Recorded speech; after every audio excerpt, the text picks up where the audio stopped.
Sort of differs in a sort of circular reasoning.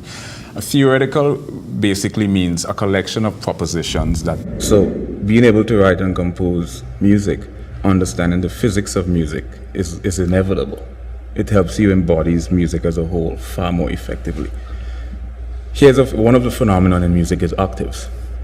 Why we hear octave, it turns out that we hear logarithmically of music is inevitable. It helps you embody music as a whole far more effectively. One of the phenomena in music is octaves.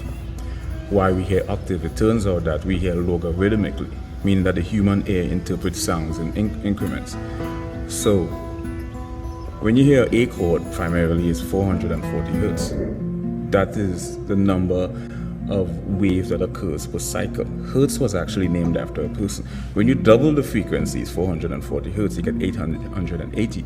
So you have... But I didn't have... Right, I mean... Down.